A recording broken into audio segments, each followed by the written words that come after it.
పునరుత్థానుడైన ప్రభువు ఆహ్వానం. సంయుక్త భోజనము కొరకు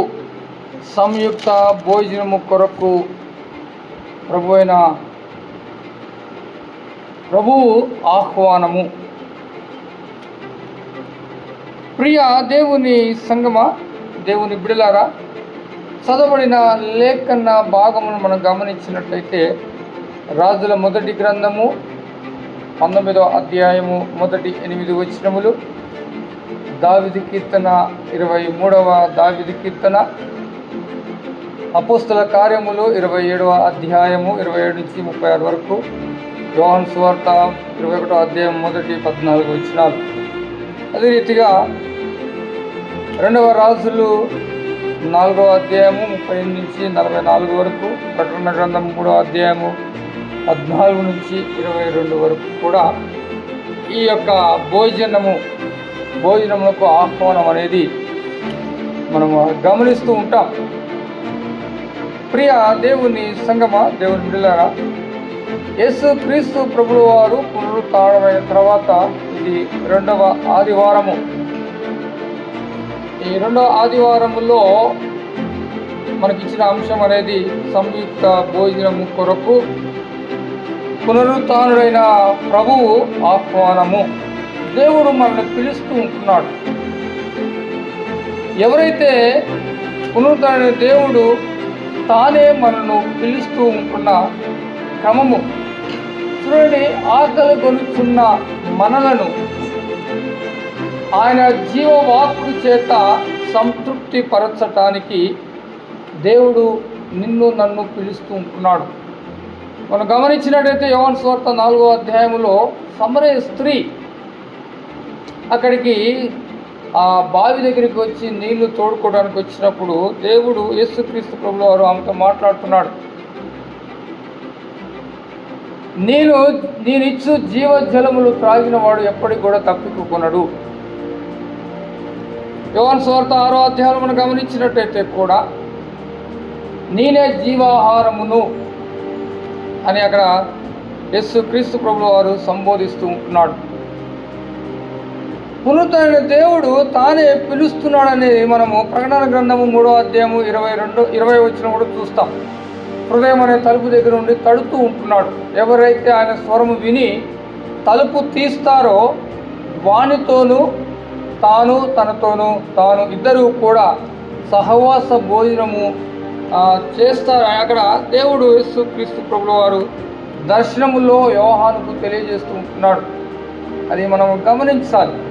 పిలుపు అనేది నీకు నాకు మనందరికీ సమముగా ఉంటున్నది.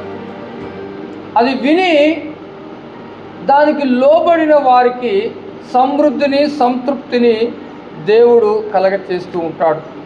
ఎవరైతే ఆయన మాట విని లోబడిన వారికి సమృద్ధిగా భోజనము దొరుకుతూ ఉన్నది. మరి గమనించినట్టయితే దావీదు కీర్తన 23వ దావీదు కీర్తన 5వ వచనం కూడా, శత్రువులు ఎదుట నీవు నాకు భోజనము సిద్ధపరిచెదవు. చూడండి, అంటే దేవుడు తాను చేసే వాగ్దానము, తాను ఇచ్చే మాట ఎంత స్పష్టంగాను, ఎంత సమృద్ధిగాను, ఎంత నీతి నిజాయితీలతో కూడిన మాటలను యేసు ప్రభువు వారు తెలియజేస్తున్న విధానాన్ని మనం గమనించాలి.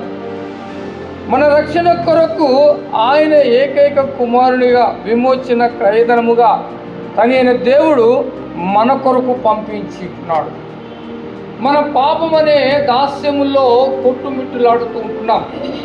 ఈ లోక సంబంధమైన వాటి విషయంలో మనము ఉంటున్న సమయంలో మనము పిలవక ముందే తానే ఈ లోకానికి వచ్చి మన పాపముల కొరకు ఆయన ప్రాణత్యాగము విమోచన కార్యమును జరిగించున్నాడని లేఖన భాగం మనం చూస్తూ ఉంటున్నాం. ప్రియమైన దేవుని సంగమా, దేవుని బిడ్డలారా, గమనించండి.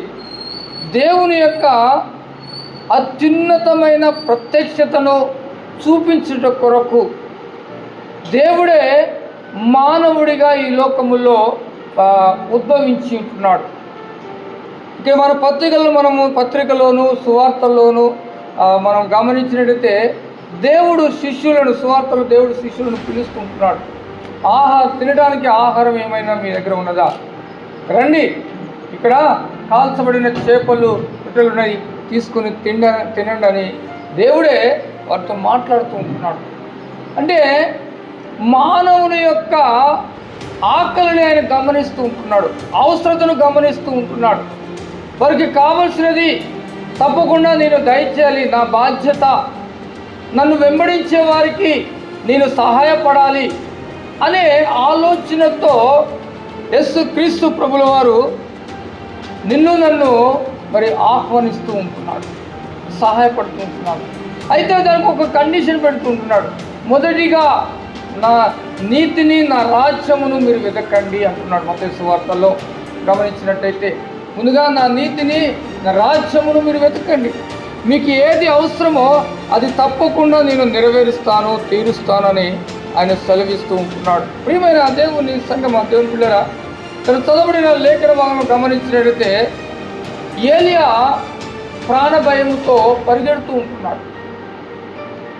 యెజబెలు, ఆహాబు ఆడ జరిగిన కార్యములను ఎంతమంది చనిపోయారో వాటి విషయంలో తెలియజేసినప్పుడు యెజబెలు అంటున్నది, రేపు ఈ పాటికి నీ ప్రాణమును కూడా వారిలో ఒకని వలె నేను చేస్తాను, లేకపోతే దేవుడు నాకు గొప్ప అపాయం కలగజేస్తారని ఆమె శపథము చేస్తూ వచ్చింది. ఏలియా ప్రాణభయముతో ఒక దిన ప్రయాణము వెళ్ళి అరణ్యములో బదిరి వృక్షము కింద ఆయన పడుకున్నప్పుడు దేవదూత దర్శనములో అతన్ని లేపుతూ ఉంటున్నది. అయ్యా, లేచి భోజనం ఇచ్చేయి. చూడండి, అంటే ఆహార విషయములో కూడా తొందరపాటు లేకుండా, అంటే ఆ వ్యక్తి యొక్క ఆకలిని గమనించి, ఆ వ్యక్తి యొక్క అవసరతను గమనించి తానే దేవుడు వచ్చి దర్శన రూపంలో వాడిని లేపుతూ ఉంటున్నాడు. ప్రియ దేవుని సంగమా, దేవుని బిడ్డరా, మనం జ్ఞాపకం చేసుకోవాలి. మనము దేవుని యందు భయము, భక్తి కలిగి జీవిస్తే మన ప్రతి అవసరత ఆయన తీర్చడానికి సిద్ధంగా ఉన్నాడు. ఇది మనం జ్ఞాపకం చేసుకోవాలి. ఇది మనం జ్ఞాపకం చేసుకొని ఆయన సన్నిధానములో అనునిత్యము కూడా వెతుకుతూ రావాలి. మనం వెతుకుతూ రావాలి, ఆయన బ్రతిమలాడుతూ రావాలి. మన అవసరత తీర్చబడేలాగున మనకున్న గోల్ ఏంటంటే రాబోయే దినంలో భవిష్యత్తులో నిత్య జీవములో ప్రవేశించుటకు మనం సిద్ధపాటు కలిగి ఉండాలి. అది మన అవసరత ఉంటున్నది. కానీ మనము దాన్ని మర్చిపోయి లోకానుసారమైన విషయాలు, లోకానుసారమైన వస్తువుల మీద, లోకానుసారమైన భోజనం వాటి గురించి మనం ఆలోచన చేస్తూ ఉంటాం. ప్రియ దేవుని సంగమా, దేవుని పిల్లరా, జ్ఞాపకం చేసుకోవాలి. చూడండి, ఏలియాను దేవుడు పంపించి ఏలియాను లేపుతూ ఉంటున్నాడు. మొదటిసారి రొట్టె తిని పండుకున్నాడు, మళ్ళీ రెండోసారి కూడా లేపుతూ ఉంటున్నాడు. అయ్యా, నువ్వు పలానా దగ్గరికి వెళ్ళాలి, నీకు 40 పగళ్ళు రాత్రులు ప్రయాణము చేసేంత దూరం ఉన్నది, కాబట్టి ఈ రొట్టెను తిని ఆ నీళ్లు తాగి బయలుదేరాలి అని చెప్తూ వస్తున్నాడు. చూడండి, అంటే తన ప్రయాణము కూడా ఎంత దూరం ఉన్నది కూడా దేవుడే నిర్ణయిస్తూ ఉంటున్నాడు. దానికి కావలసిన శక్తిని, దానికి కావలసిన బలమును దేవుడే తెలియజేస్తూ ఉంటున్నాడు. ఈ రొట్టె తిను, బలం పొందుకొని ఆ శక్తి చేత నువ్వు ప్రయాణము చేయాలి. ప్రియ దేవుని సంగమా, దేవుని బిడ్డరా, మనం జ్ఞాపకం చేసుకోవాలి. బైబిల్ గ్రంథములో దేవుని యొక్క వాక్కు మనల్ని ఎంతగానో ప్రోత్సహిస్తుంది. మనము దానిని ధ్యానిస్తున్నామా, దానిని ఆలోచన చేస్తున్నామా, దాని విషయంలో మనం ఎటువంటి నిర్ణయం తీసుకొని ముందుకు అడుగులు వేస్తూ ఉంటున్నాం అనేది ఒక్కసారి మనం ఆలోచన చేయాలి. పరిశుద్ధ సమర్థమ పాలు పుచ్చుకున్నటకు నిత్య జీవము, ఆనందము, మరి యొక్క సంపూర్ణతను పంచుకునే వరకు దేవుని యొక్క నామ మహిమ, ఆత్మ ఫలములను ఫలించే మనను ఆయనే పోషిస్తూ ఉంటున్నాడు. ప్రియ దేవుని సంగమా, దేవుని బిడ్డరా, ప్రభు యొక్క చివరి రాత్రి భోజన సంస్కారంలో, సంభక్త భోజనములో పాలు పొందుటకు దేవుడే ఆహ్వానిస్తున్నాడు. ఇక్కడ మనం చెప్తూ ఉంటున్నాడు, బైబిల్ గ్రంథంలో చూస్తూ ఉంటున్నాం. చివరి రాత్రి భోజనము యేసు ప్రభు అనుకుంటున్నాడు, ఇక చివరిగా నేను శిష్యులతో చివరిసారి భోజనము చేస్తాను, ఇక తర్వాత ఈ భూలోకంలో నేను చేయను.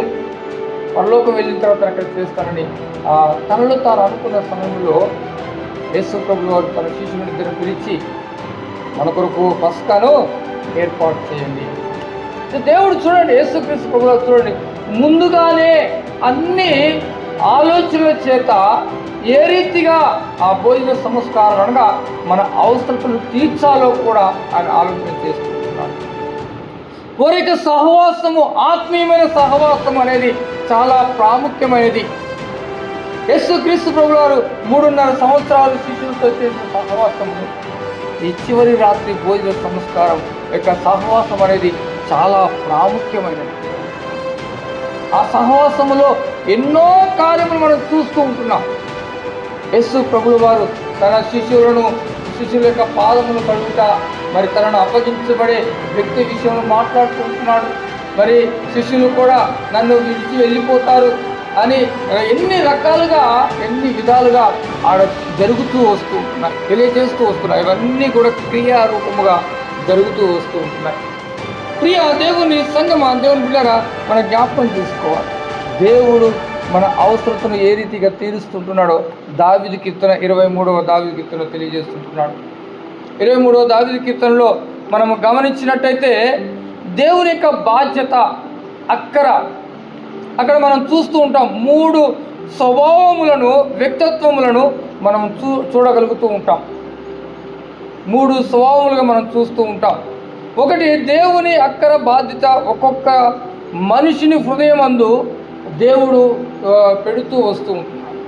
ప్రతి ఒక్క హృదయంలో, మానవుని యొక్క ప్రతి ఒక్క హృదయంలో దేవుని యొక్క అక్కర అంటే మానవ హృదయము దేవుని ఆత్మ చేత నింపబడి, పరిశుద్ధపరచబడి నిత్య జీవానికి వెళ్ళాలి, నిత్య జీవంలోనికి ప్రవేశించాలి. ఈ మానవుడు తన ఆత్మతో, పరిశుద్ధ ఆత్మ చేత పరిశుద్ధపరచబడి ఆత్మస్వరూపిగా ఆ నిత్య జీవములో ప్రవేశించాలి అనే ఆలోచన. రెండోది గమనించినట్లయితే దేవుడు అది క్రియాత్మకమైనదిగా ఆయన చేయిస్తూ ఉంటున్నాడు. క్రియాత్మకంగా ఆయన చేయించుంటున్నాడు.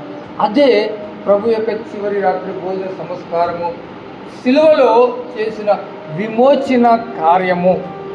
ఆ విమోచన కార్యము ద్వారానే మానవుని యొక్క హృదయము పరిశుద్ధపరచబడుతూ వస్తున్నది.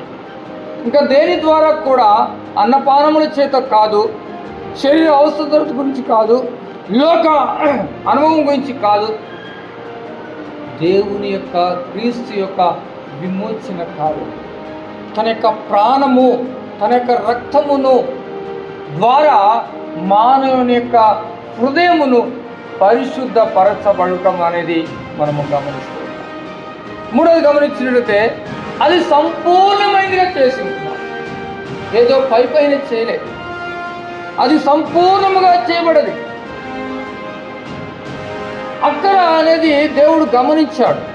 మానవుడు ఈ లోకంలో తప్పిపోయి నిత్య జీవం అనేది అది శాశ్వతమైనది. దాంట్లో ఈ మానవుడు ప్రవేశించాలంటే వాని హృదయము పరిశుద్ధపరచబడాలి. వాని హృదయము, వాని మనస్సు పరిశుద్ధపరచబడాలి. అది అక్కర, మానవుని యొక్క అక్కర, మానవుని యొక్క అవసరత. కానీ మానవుడు దాన్ని గుర్తించలేకపోతున్నాడు. దేవుడే ఆ అక్కరను గుర్తెరిగి ఆ మానవుని హృదయమును పరిశుద్ధపరచుట కొరకే ఆయన ఆ విమోచన కార్యము జరిగించుకున్నాడు. అది సంపూర్ణంగా జరిగించుకున్నాడు. అది క్రియారూపముగా క్రియాత్మకమైనదిగా ఆయన చేసినాడు. ఏదో మాట ద్వారా చేయలేదు, మాట ద్వారా చెప్పలేదు, మాట ద్వారా మానవుని యొక్క హృదయాన్ని శుద్ధి చేయలేదు. దేవుడు క్రియాత్మకమైన క్రియగా చేసి దానిని మనకు చూపించి ఉంటున్నాడు. అది సంపూర్ణంగా నెరవేర్చబడి ఉంటున్నది. ప్రియ దేవుని సంగమా, దేవుని బిడ్డ మనం జ్ఞాపకం తీసుకోవాలి. ప్రభు యొక్క సమభక్త భోజన సంస్కారములో నేను మనం పాల్గొందాలని ఆయన 2000 సంవత్సరాల క్రితమే అది ఏర్పాటు చేస్తున్నారు. అది మనం జ్ఞాపకం చేసుకోవాలి. దేవుడు ఆ రీతిగా మన కొరకు ఆయన ఏర్పాటు చేసిన విధానాన్ని మనము జ్ఞాపకము చేసుకొని దాన్ని హృదయపూర్వకముగా సంపూర్ణముగా నెరవేర్చేవారుగా అది ఏ రీతిగా క్రియాత్మకంగా సంపూర్తి చేసి ఉంటున్నాడో అదే రీతిగా మనము కూడా క్రియారూపముగా దానిలో పాలు పొందుతూ మన హృదయాన్ని పరిశుద్ధపరుచుకుంటూ ఆ నిత్య జీవానికి వారసులవుటకు మనము ప్రయత్నము చేయవలసిన వారముగా మనం ఉంటున్నాం. ప్రియ దేవుని సంగమ దేవుని బిడ్డలారా, ఇక్కడ మనం గమనించిన మొదటి వచనంలో దేవుడు సమస్త అవసరతలను చాలిన వాడుగా మనం చూసుకుంటున్నాం. దావీదు కీర్తన 23వ దావీదు కీర్తన మొదటి వచనంలో గమనించినట్టయితే ఏమంటున్నాడు అక్కడ? యెహోవా నా కాపరి. చూడండి, అంటే సంపూర్ణమైన సహాయం అనేది దేవుని యొద్ద నుండి మనకు కలుగుతుందని మనం జ్ఞాపకం చేసుకోవాలి. దేవుడు మనకు చేస్తాడు. దావీదు నిశ్చితంగా చెప్తూ ఉంటున్నాడు, యెహోవా నా కాపరి, నాకు ఏమీ కలగదు. ఏమీ కొదువ అనేది ఉండదు. సంపూర్ణత అనేది దేవుడు మనకు కలగచేస్తారని దావీదు ఇక్కడ మాట్లాడుతుంది. సమృద్ధి, సంపూర్ణత, ఏ లోటు లేకుండా, ఏ వెలితి లేకుండా దేవుడు దయచేస్తారని మనం జ్ఞాపకం చేసుకోవాలి. రెండవది గమనించినట్టు 2వ వచనంలో దేవుడు విశ్రాంతిని, ఉత్సాహమును ఇచ్చుతూ ఉంటున్నాడు. ప్రియ దేవుని సంగమ దేవుని బిడ్డలారా, విశ్రాంతి, ఆ విశ్రాంతి సంతోషభరితముగా, ఉత్సాహముగా, ఆనందముతో ఆ విశ్రాంతిలో పాల్గొనే వారముగా ఆ దావీదు ఇక్కడ అభివర్ణిస్తూ ఉంటున్నాడు. 2వ వచనం గమనించిన ఏమంటున్నాడు? యెహోవా నా కాపరి, నాకు లేమి కలగదు. పచ్చిక గల చోట్ల ఆయన నన్ను విశ్రాంతి ఇస్తున్నాడు. చక్కటి విశ్రాంతి మన ప్రాణానికి, దేహానికి, మన మనస్సుకు ఎంత శాంతికరమైనది, ఎంత ప్రశాంతమైన వాతావరణంలో దేవుడు మనకు విశ్రాంతిని ఇస్తున్నాడు. అందుకోసం అంటున్నాడు, ప్రయాసపడి భారం వస్తున్న వారులారా నా ఎదుకు రండి, నేను మీకు విశ్రాంతి. అంటే మనం ఎంత ప్రయాసముతో ఉన్నామో అనేది మనం జ్ఞాపకం చేసుకోవాలి. ఎంత భారభరితమైన జీవితము జీవిస్తున్నాం అనేది మనం జ్ఞాపకం చేసుకోవాలి.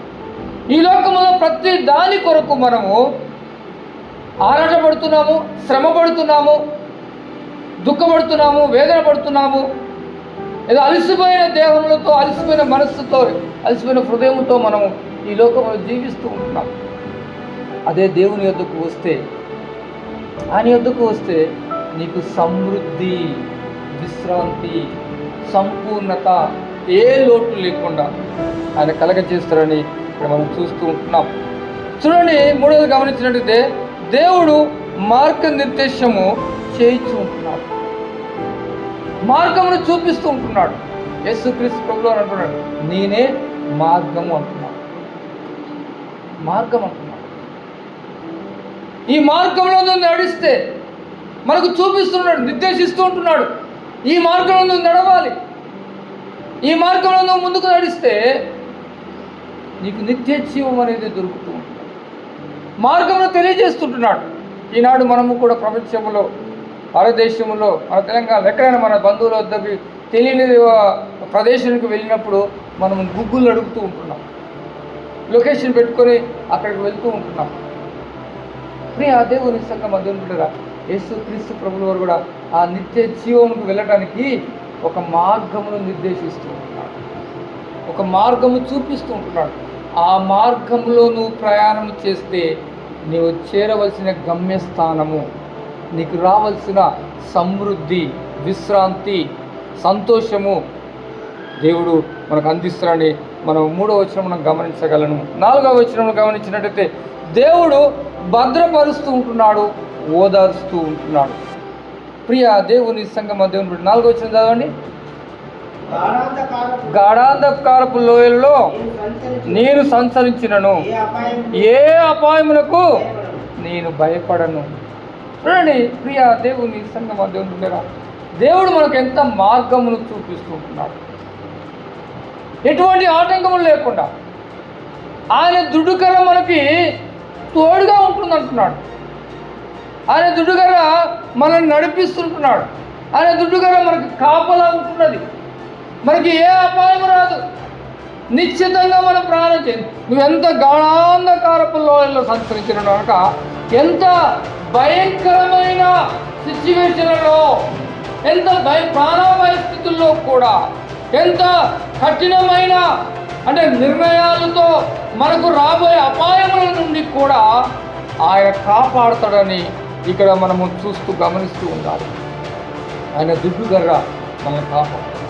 ప్రియా దేవుని సంగమా, దేవుని బిడ్డరా, జ్ఞాపకం చేసుకోవాలి. 5వ వచనంలో దేవుడు ప్రత్యక్షత నిచ్చుతూ ఉన్నాడు, ఆదరించుతూ ఉన్నాడు, స్వస్థపరుస్తూ ఉన్నాడు, సమృద్ధిని చూపిస్తూ ఉన్నాడు. మరి అదిగా పొంగి పొర్లే జీవితమును, తృప్తినిచ్చే జీవితమును దేవుడు మనకు కలగజేస్తూ ఉంటున్నాడు. శత్రువుల ఎదుట నా గిన్నె నిండి పొర్లుతూ ఉన్నది. ప్రియా దేవుని సంగమంతుడు, అంటే నీకు ఏ లోటు లేకుండా దేవుడు తన ఆత్మ నింపుదల చేత మన గిన్నె ఏ రీతిగా నిండి పొర్లుతూ ఉంటున్నదో అనేది మనం జ్ఞాపకం చేసుకోవాలి. ప్రియా దేవుని సంగమా, దేవుని ఎదుకు నువ్వు వస్తే, ఆయన ఎదుకు వస్తే, ఆయన మాట వింటే, ఆయనకు లోబడితే, నువ్వు ఎంత ప్రయాణము చేసినా కూడా అలసట అనేది నీకు ఉండదు. రాత్రింబవళ్ళు 40 రాత్రింబవళ్ళు అంటే మామూలు విషయము కాదు. ప్రయాణమే ఎక్కడ ఆగకుండా రాత్రింబవళ్ళు ప్రయాణం చేసే సమయం దేవుడు ఏ రీతిగా తోడుగా ఉన్నాడో మనం జ్ఞాపకం చేసుకోవాలి. ప్రియా దేవుని సంగమా, దేవుడు ఆయన యొద్దకు నువ్వు రావాలి. నీ హృదయాన్ని విప్పాలి, నీ హృదయం అనే తలుపును తెరవాలి, ఆయన ఆహ్వానించాలి, ఆయన నీ లోనికి రావాలి. బయట ఉండటం కాదు, లోపలికి రావాలి, దేవుని సన్నిధిలోనికి రావాలి, ఆయనతో సహవాసము చేయాలి. దేవుడు నిన్ను సమృద్ధి, సంతృప్తి, సంతోషము, నిర్దేశత్వము నీకు చూపిస్తూ ఉంటున్నాడు. నీ కాపుదల, నీ ప్రతి అవసరత తీర్చడానికి ఆయన సిద్ధంగా ఉంటున్నాడు. మన గోల్ ఏందనేది ఇక్కడ మనం జ్ఞాపకం చేసుకోవాలి. 6వ వచనం మన భవిష్యత్తు అనేది ఇక్కడ 6వ వచనం మనం జ్ఞాపకం చేసుకోవాలి. భవిష్యత్తు నమ్మకము లేనిది, అయితే దేవుడు స్థిరమైన మేలులతో అనుగ్రహించుతున్నాడు. తీరని కరుణయు లభించడంతో చివరిలో దేవుని ఆలయములో ఆయనతో జీవించాలన్న నిశ్చయత దేవుడు మనకు అనుగ్రహిస్తూ ఉంటున్నాడు. ఈ లోకములో మనకొక తీరని లోటు ఏంటిది అనే ఆలోచనతోనే మనం ముందుకు అడుగులు వేస్తూ ఉంటున్నాం. భవిష్యత్తు ఏంటిది, ఎలా ఉంటుంది అనేది కూడా తెలియని రీతిగా మనం అడుగులు వేస్తున్నాం. కానీ నీవు ఆయన దగ్గరికి వస్తే నీ భవిష్యత్తు ఎలా ఉంటున్నది, ఎలా సంతృప్తి పరుస్తుంటున్నాడు, ఎలా నీవు విశ్రాంతిని ఇస్తూ ఉంటున్నాడు, ఎలా సంతోషంలో ఉంటావు, ఏ రీతిగా నీవు కడుపు నిండా భోజనం చేస్తావు అని అంటున్నాడు కదా. ప్రకటన గ్రంథము 7వ అధ్యాయం మనం గమనించినట్లయితే ఆయన గుడారం మన మీద కప్పుతూ ఉంటున్నాడు. ఆయన జీవజల బుగ్గల యొద్దకు నడిపిస్తూ ఉంటున్నాడు. అక్కడ ఎండ ఉండదు, వేడి గాలి ఉండదు, ఏది ఉండదు. ఆయన మన యొక్క కన్నీటి యొక్క భాష బిందువులన్నీ ఆయన తుడిచేవాడుగా ఉంటున్నాడు. ఎంత సమృద్ధి అయిన ఆహారమును దేవుడు మనకు అనుగ్రహిస్తూ ఉంటున్నాడు. జ్ఞాపకం చేసుకోవాలి. ప్రియమైన దేవుని సంగమ, దేవుని బిడ్డరా, ఈ ఉదయకాల సమయంలో దేవుడు మనతో మాట్లాడుతూ ఉంటున్నాడు. దేవుడు ఏలికి ఇస్తున్న మాట ద్వారా, రొట్టె నీటి ద్వారా ఆయన వాక్కు జీవపు ఊట ఎంత శక్తినిస్తుందో మనము గ్రహించాలి. ఎంత శక్తినిస్తుందో మనం గ్రహించాలి. ఆయన మాటే, ఆయన వాక్యే ఆ రొట్టె. యేసు ప్రభువు అంటున్నాడు సాతానుడితో, దేవుని నోటి నుండి వచ్చి వాక్కు ద్వారానే మానవుడు సమృద్ధిగా జీవించగలుగుతాడు. దేవుని సంగమం ద్వారా జ్ఞాపకం చేసుకోవాలి. ఉదయకాల సమయంలో దేవుడు నీతో నాతో మనతో మాట్లాడుతున్నాడు. ఆయన ఎద్దకు నువ్వు వస్తే, ఆయనతో నువ్వు సహవాసం చేస్తే, ఆయనలో నువ్వు జీవిస్తే, దేవుడు నీకు ఇచ్చే భవిష్యత్తు ఒక నిర్దిష్టమైన అభయమును దేవుడు నీకు ఇస్తుంది. నా ఎందుకు రావాలి, సంపూర్ణంగా రావాలి, పరిపూర్ణంగా ఆయనకు లోపడాలి, ఆయనకు మనల్ని పూర్తిగా అప్పచెప్పుకోవాలి. ఇంకా దేని మీద కూడా ఆధారం ఉండదు, దేని మీద కూడా మనము ఇంకా వేరే వాటి మీదుగా మన ఆలోచన ఉండకూడదు. పరిపూర్ణముగా దేవునికి నిన్ను నీవు సమర్పించుకోవాలి. యేసు క్రీస్తు ప్రభువు వారు మనందరి కొరకు ఏ రీతిగా సంపూర్ణంగా ఆ శిలువ మీద అప్పచెప్పుకున్నాడు, ఆ శిలువలో తన ప్రాణ త్యాగముని చేస్తున్నాడు, ఆ శిలువలో సంపూర్ణమైన చివరి రక్తపు బొట్టు వరకు కూడా, చివరికి తన శరీరంలో నీళ్లు రక్తము కూడా కారిపోయేంత వరకు నీ కొరకు సంపూర్ణమైన విమోచన కార్యము జరిగించున్నాడని మనం జ్ఞాపకం చేసుకోవాలి. మనం ఏదో పైపైన చేసే కార్యం కాదు. ఆయన సన్నిధికి రావాలంటే సంపూర్ణంగా మనము ఆయనకు సరెండర్ కావాలి, సంపూర్ణంగా లోబడిపోవాలి. సంపూర్ణత అనేది చాలా ప్రాముఖ్యమైనది. వెలితి లేకుండా నిన్ను నీవు దేవునికి అప్పచెప్పుకుంటే భవిష్యత్ అనేది ఎంత ఆనందకరంగా ఉంటుందో మనం జ్ఞాపకం చేసుకోవాలి. లేఖనాలు మనకు చూపిస్తుంది. రొట్టె అనగానే ఇది భౌతికమైన రొట్టె కాదు, దేవుని యొక్క వాక్. ప్రియా దేవుని సంగమా, దేవుని బిడ్డలారా జ్ఞాపకం చేసుకోవాలి. జీవజల ఊట అనగానే ఇది మనం నీళ్ళు తాగే నీళ్లు కాదు, దేవుని యొక్క వాక్. దేవుని యొక్క వాక్ సంపూర్ణతకు గుర్తుగా మనం చూస్తూ ఉంటున్నాం. ప్రియా దేవుని సంగమా, దేవుని బిడ్డలారా జ్ఞాపకం చేసుకుంటాం. ఎందుకంటే నిన్ను సంతృప్తి పరచటానికే ఆయన ఈ లోకానికి వచ్చాడు. నీకు సమృద్ధి అయిన దీవెన ఇవ్వటానికే ఆయన ఈ లోకానికి వచ్చాడు. నిన్ను తన యొద్దకు తీసుకువెళ్ళటానికే ఆయన ఈ లోకానికి వచ్చాడు. క్రొత్త ఆకాశము క్రొత్త భూమిలో నిన్ను ప్రవేశపెట్టడానికే ఆయన ఈ లోకానికి వచ్చాడు. జ్ఞాపకం చేసుకోవాలి. ప్రియమైన దేవుని సంగమా, ఈ జీవితము, ఈ భౌతికమైన జీవితము శాశ్వతమైనది కాదు. ఆత్మీయ జీవితమే శాశ్వతమైనది మనం గుర్తిరగాలి. ఈ లోకంలో జీవించేంత కాలము 70-80 సంవత్సరాలు. కానీ యుగములు జీవించాలంటే నిన్ను నీవు సంసిద్ధత వ్యక్తం చేయాలి, సంపూర్ణంగా ఆయనకు లోబడాలి. సంపూర్ణత అనేది దేవుడు కోరుకుంటాడు. ఆయన పరిపూర్ణుడు కనుక నీవు కూడా పరిపూర్ణంగా ఉండాలి. ఆయన పరిశుద్ధుడు కనుక నీవును పరిశుద్ధంగా ఉండాలని దేవుడు కోరుకుంటున్నాడు. కాబట్టి ప్రియ దేవుని సంగమ, దేవుని ద్వారా జ్ఞాపకం చేసుకుని ఆయన సంబద్ధ భోజన సంస్కారంలో పాలు పొందుటకు దేవుడు నిన్ను నన్ను ఆహ్వానిస్తున్నాడు. ఆ భోజనము సంతృప్తినిచ్చే భోజనము, ఆ భోజనము శుద్ధిపరిచే భోజనము, ఆయన స్వస్థపరిచే భోజనము, ఆ భోజనము నీకు నిత్య జీవమునిచ్చే ఆ మార్గ నిర్దేశితం ఇచ్చే భోజనము అని మనం జ్ఞాపకం చేసుకోవాలి. ఈ లోకంలో సంతృప్తి లేని జీవితము జీవిస్తున్న మనకు భవిష్యత్తు అనేది సంతృప్తినిచ్చేది అనేది యేసుక్రీస్తు ప్రభుల వారు ఈ భోజన సంస్కారము ద్వారా మనకు తెలియజేస్తూ ఉంటున్నాడు.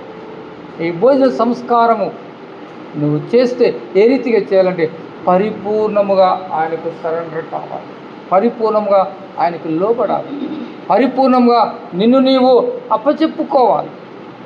ఇంకా నాకు ఈ లోకంలో ఏదీ లేదు. పౌలు ఏ రీతిగా చావైతే మేలు, బ్రతికైతే క్రీస్తు కొరకే అంటున్నాడు. క్రీస్తు కొరకే జీవించాలి.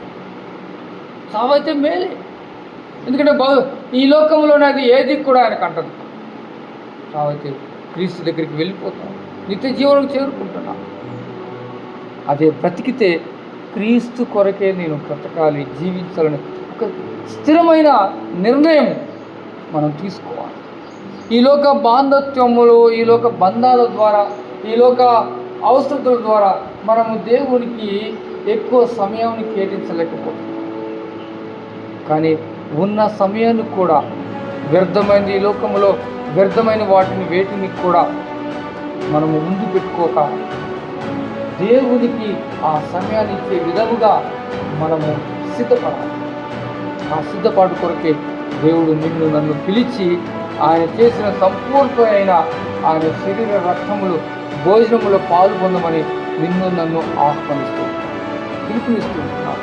ఆ పిలుపుకు నీవు చెవి ఎక్కినట్లయితే, ఆ పిలుపునకు నువ్వు లోబడినట్లయితే, ఆ పిలుపును విని నువ్వు ఆయన సన్నిధికి వచ్చినట్లయితే నీ భవిష్యత్తు ఆనందకరముగా దీవించబోతుంది. అటువంటి భాగ్యము దేవుడు మనకు అనుగ్రహించి దీవించి ముందుకు నడిపించును గాక.